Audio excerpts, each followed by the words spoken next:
ಅಭಿಮಾನಿಗಳಿಗೆ ನಮ್ಮ ನಮಸ್ಕಾರಗಳು. ನಾವು ಮಹಾಲಿಂಗೇಶ್ವರ ದೇವಸ್ಥಾನದಲ್ಲಿ ಸುಮಾರು 60 ವರ್ಷ ಇಲ್ಲಿ ಕೆಲಸ ಮಾಡಿದ್ದೇವೆ. ಈ ಮಹಾಲಿಂಗ ದೇವಸ್ಥಾನದಲ್ಲಿ ದೊಡ್ಡ ಜಾತ್ರೆ ಬೇರೆ ಕಡೆ ಇಲ್ಲ. ಇಷ್ಟು ಜನ, ಇಷ್ಟು ಭಕ್ತಿ, ಇಷ್ಟು ಸೇವೆಗಳು, ಇದೊಂದು ವಿಚಿತ್ರವಾಗಿ ನಮಗೆ ನೋಡ್ಲಿಕ್ಕೆ ಅವಕಾಶ. ನಮಗೆ 6 ತಿಂಗಳ ಮೊದಲೇ ಆಗಲಿಲ್ಲ. ನಮಗೆ ಕಾಲನೆ ಮುಟ್ಟು ಅದು ಸ್ವಲ್ಪ ಕಷ್ಟ ಆಗ್ತದೆ. ನಮಗೆ ಒಂದು ನೆನಪಾಯಿತು, ಮಹಾಲಿಂಗೇಶ್ವರ ದೇವರಿಗೆ ಯಾಕೆ ಸೇವೆ ಮಾಡುವುದು, ದೇವರು ನಮಗೆ ನಡ್ಕೊಳ್ಳಿಕ್ಕೆ ಈ ವರ್ಷವೂ ಸೇವಾ ನಡಲಿಕ್ಕೆ ಈಶ್ವರ ನಮಗೆ ಅವಕಾಶ. ಮಹಾಲಿಂಗೇಶ್ವರ ಭಾರಿ ಅನುಗ್ರಹ ಕೊಡ್ತಾರೆ. ನಾವು ಮೊದಲೇ ಪೂರಾಯ್ತು, ಮನೆಯಲ್ಲಿ ಭಾರಿ ಕಷ್ಟ ಆಯ್ತು. ಯಾತ್ರೆ ಈ ಪುತ್ತೂರು ಮಹಾಲಿಂಗೇಶ್ವರ ದೇವಸ್ಥಾನ ಮಾಡಲಿ ಸಾಧ್ಯ ಕೂಡಲೇ ನಮಗೆ ಅಭಿವೃದ್ಧಿ ಆಯಿತು.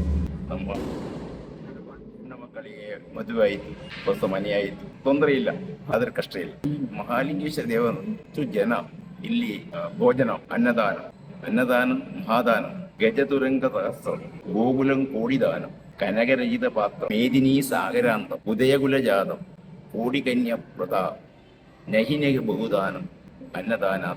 ಅಷ್ಟು ಅನ್ನದಾನಕ್ಕೆ ಅಷ್ಟು ಪ್ರಾಧಾನ್ಯ ಉಂಟು. ಅದು ಇಲ್ಲಿ ಮಹಾಲಿಂಗೇಶ್ವರ ದೇವಸ್ಥಾನದಲ್ಲಿ ದಿನಂಪ್ರತಿ ಕೊಡ್ತಾರೆ.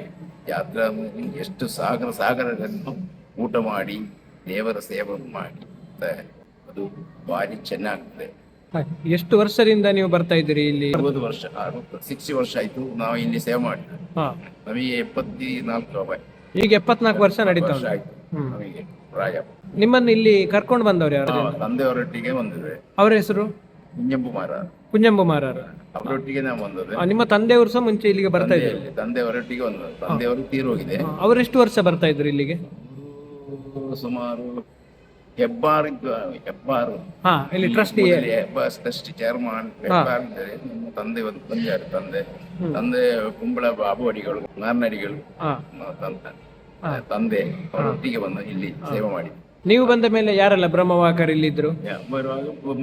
ಬಾವಡಿಗಳು, ಬಾಬಾಡಿಗಳಿದ್ರು. ಬಾವಡಿಗಳು, ನಾರಾಯಣಡಿಗಳು ಮತ್ತು ನಾರಾಯಣಡಿಗಳಿಲ್ಲ.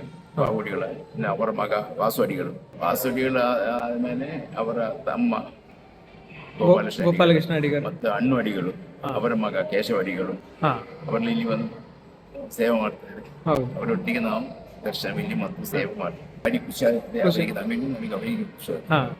ನೀವು ಬೇರೆ ಬೇರೆ ಎಲ್ಲೆಲ್ಲಿ ಸೇವೆ ಮಾಡ್ತೀರಿ? ಕಾಟುಗೆ, ಮಲ್ಲ, ಉಳ್ಕುಂದ. ನಿಮ್ಮ ಜೊತೆ ಎಷ್ಟು ಜನ ಇದ್ದಾರೆ? ಬೇರೆ ನಿಮ್ಮ ಜೊತೆ ಎಷ್ಟು ಜನ ಇದ್ದಾರೆ ಇಲ್ಲಿ ಪುತ್ತೂರಲ್ಲಿ? ಪುತ್ತೂರು 10 ಜನ ಉಂಟು. ಕೆಲ ಕಡೆಯಲ್ಲಿ 10, ಕೆಲ ಕಡೆ 15, 5 10 ಅವ್ರು ಬಾಕಿ. ഉത്സവം ഹബ്ബെ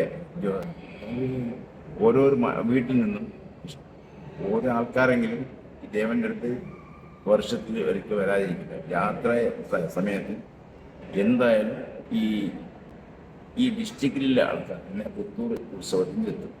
അത് അവരുടെ ഒരു പ്രസാദമാണ്.